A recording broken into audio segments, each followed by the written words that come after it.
Your doctor will never tell you this. And do you know why? Because you can't patent a plant. No pharmaceutical company makes money selling leaves that grow in your backyard. While you spend a fortune on medication every month, your grandmother may have already known the answer. And it's probably growing just a few feet away from you right now.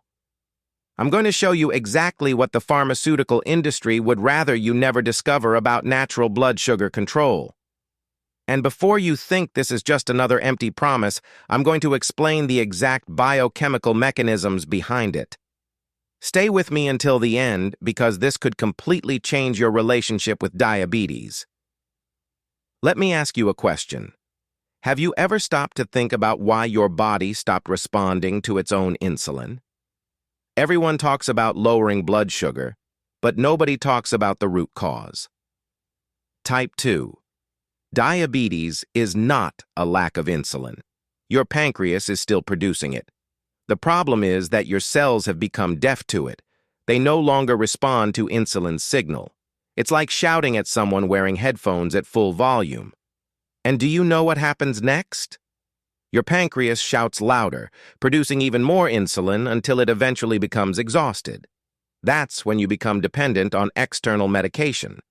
But what if there were a way to make your cells listen again, to restore the sensitivity you've lost? That's exactly what plant insulin is claimed to do in a way that conventional medications cannot. Cow's paw, scientifically known as Bauhinia forficata, contains compounds that act very differently from synthetic glucose-lowering drugs. While medications force your pancreas to work harder or block glucose absorption, this plant is believed to reactivate cellular receptors. It acts on GLUT4 channels, which serve as the gateways that allow glucose to enter muscle and fat cells. When these channels function properly, glucose leaves the bloodstream and goes where it belongs, inside the cells, where it can be converted into energy. The key difference lies in flavonoids such as camphoritrin and quercetin. These compounds are believed to help restore insulin signaling within cells. In simple terms, they help your cells listen again. Some studies have reported significant reductions in fasting blood glucose levels among individuals using standardized extracts over extended periods. Now, pay close attention because this is where things become interesting. Most people with insulin resistance have chronic low-grade inflammation. This silent inflammation interferes with insulin signaling pathways. It's like rust inside a lock. The key still fits, but it won't turn. Plant insulin is believed to exert anti-inflammatory effects in peripheral tissues. In other words, it may help remove the rust. And there's more. It may also help protect pancreatic beta cells from oxidative stress. These are the cells responsible for producing insulin. In type 2 diabetes, they gradually become damaged due to constant overwork. Bauhinia forficata may help slow this degenerative process. Instead of merely addressing symptoms, the goal is to target mechanisms associated with disease progression. Yet this aspect of insulin resistance physiology is rarely discussed in standard treatment conversations. This plant has been used in Brazil for blood sugar management for more than 200 years. Our ancestors didn't have laboratories, but they had careful observation. They noticed that people who consumed the tea regularly often maintained more stable glucose levels. Modern research has investigated these traditional claims. Scientists have isolated active compounds and found that some of them may mimic certain actions of human insulin. That's why it became popularly known as plant insulin. However, there is an important detail that few people know. Effectiveness can vary dramatically depending on preparation methods. A poorly prepared tea may contain very low concentrations of active compounds. You could drink liters of it and still see little measurable effect. Proper extraction techniques and concentration levels matter.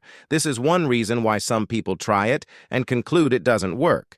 It may not be the plant itself. It may be the way it was prepared. Let me show you the difference between using it casually and using it correctly. When the leaves are boiled for long periods, some heat-sensitive flavonoids may be degraded. High temperatures can damage thermolabile compounds. Advocates of the plant often recommend cold maceration for at least 8 hours, followed by immediate consumption. Traditional protocols commonly suggest using 2 to 3 grams of dried leaves per day, divided into 2 servings, before breakfast and before dinner. The idea is to create a window of improved insulin sensitivity during periods of greater metabolic demand. Another strategy often recommended is combining it with light physical activity about 30 minutes after consumption. Muscle contractions can stimulate GLUT4 translocation through mechanisms independent of insulin. In theory, this targets insulin resistance through 2 different pathways simultaneously. That's therapeutic synergy, and it may help overcome the glucose control plateau that many people with diabetes experience. Look, you made it this far because something inside you believes there must be a better way to deal with this condition. You're tired of treating numbers on a glucose meter without addressing the underlying problem.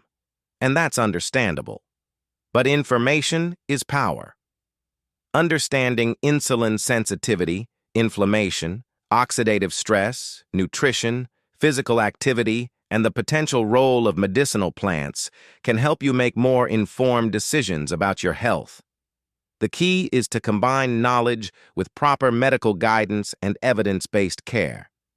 Now tell me in the comments, where are you watching from? Write your city and state, because I'd love to know where the people are who truly want to take control of their health. And if you know someone who needs to hear this, share this content. Information has the power to help people make better choices, and the more people learn, the more lives may be improved.